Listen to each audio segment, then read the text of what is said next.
In example 2 of adding and subtracting mixed numbers, we're told that Carrie hiked one trail that was 3 2/3 miles long, and then another that was 2 5/6 miles long.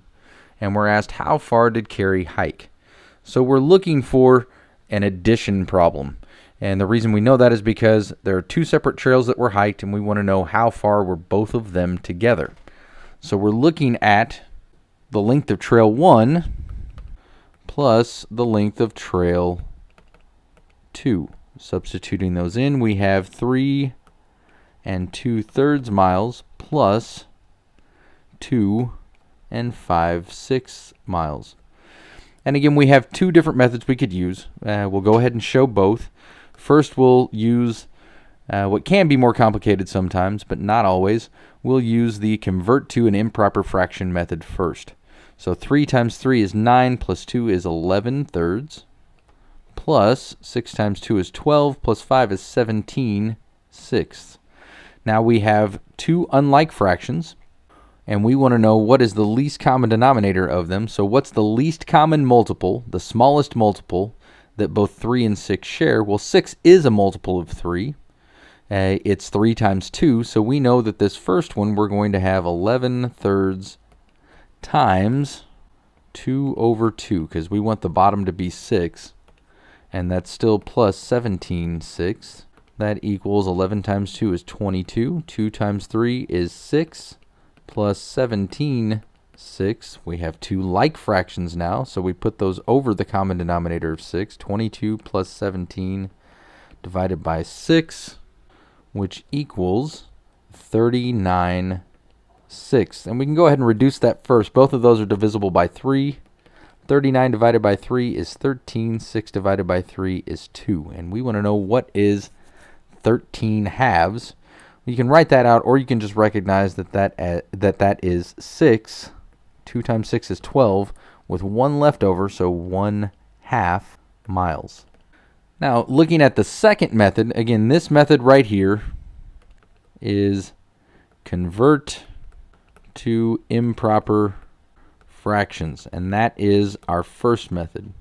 The second method is to add whole number parts and fraction parts separately.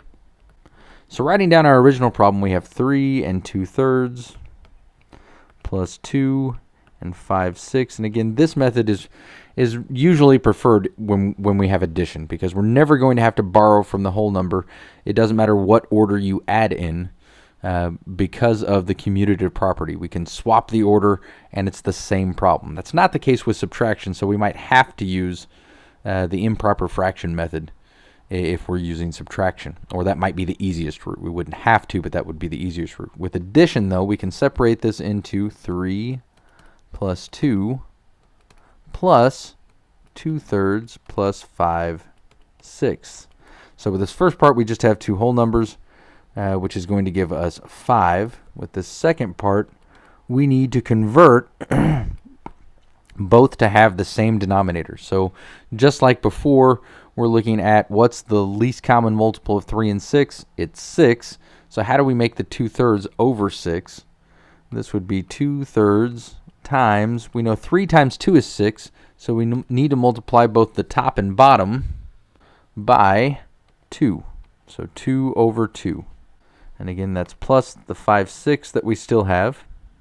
And then that equals 5 plus 2 times 2 is 4.